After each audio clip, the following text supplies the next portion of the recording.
I'm gonna try something, because you know me. I like to try something I don't know the outcome right in front of a live demo, because what do I care? Why not? It's either going to work or not. So these are some of the hardcore that I did at home.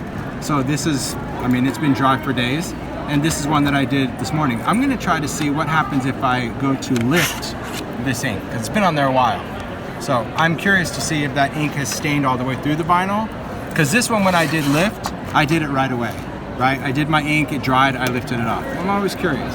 This whole curing collage medium thing has got me thinking about drying time. Like, does drying time change how my art mediums work? I don't know, and I'm about to find out.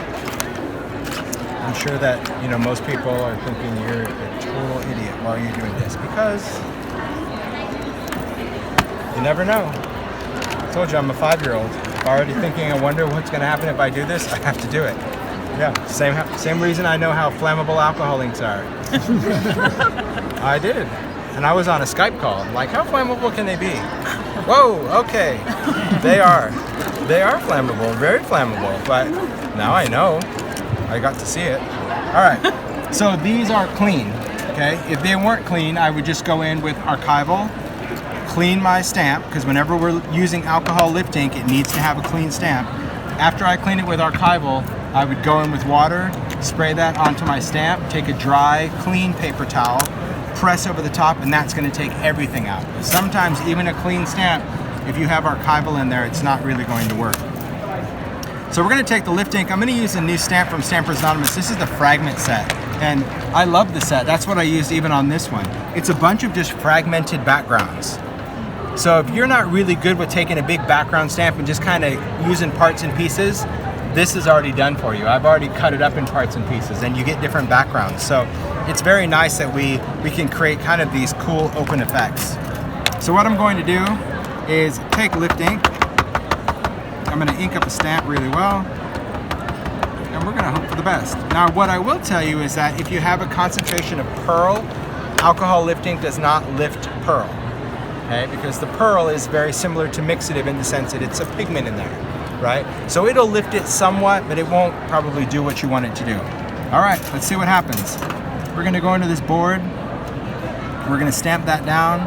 Just give it some good pressure. We're gonna lift that off. I don't know. Paper towel-ish.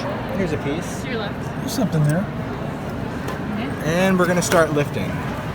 Okay, because remember, lifting doesn't lift until you lift it. So I'm just gonna go in and just start dabbing this off. Oh, hello.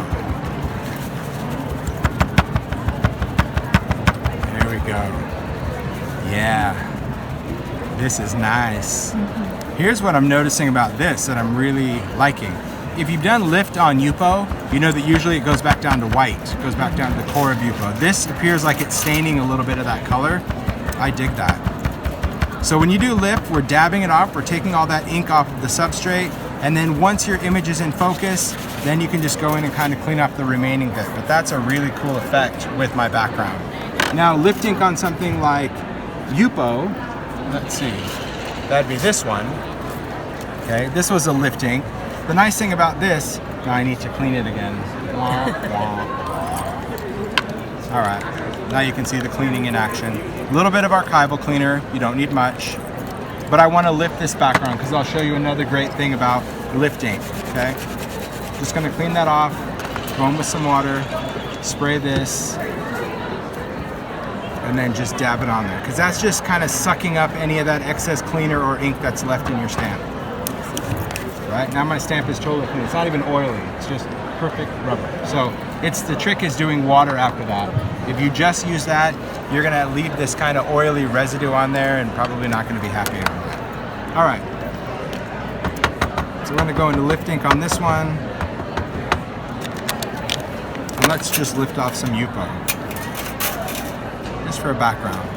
So with this, if I go in and stamp and lift this off, the idea of lift is that it's gonna take my ink, lift it off. Let's find some glossy. Here's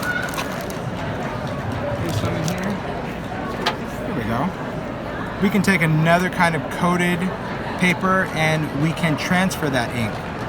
Now this is going to be very subtle because I've only transferred that little color, but exactly where we stamped, it literally lifts that ink off keeps it on the stamp, allowing me to go and stamp it onto something porous if I want to. Right? Lift ink doesn't do anything unless you do it. Okay? It's lifted, but it won't reveal itself until you go in and lift off that pattern. But I think that's really cool that it lifts off of that hard. That's very, very cool to me. I can just, and yeah, because I also love, I mean, I did this, I knew I stamped in archival that if I would just go in and stamp in permanent ink, it would have just a really, really cool effect. Yeah, that's pretty awesome. But you see what I mean on Yupo? It goes pretty much down to white. Where on this one, and I'll put this back, you got that, just that little staining of that. So I would have to say that, and I don't know if it's because that was inked days ago or because it's the vinyl substrate, I'm not sure. But as a painter or mixed media, the fact that you have a substrate that you can use alcohol inks on or your stamps, and now it's just art, it's just done, it's very cool. Now the hardcore panels, they are sold in packs of 4x4 squares, 5x7 rectangles, or multi-packs of squares and rectangles, like different sizes, big and small, so really awesome.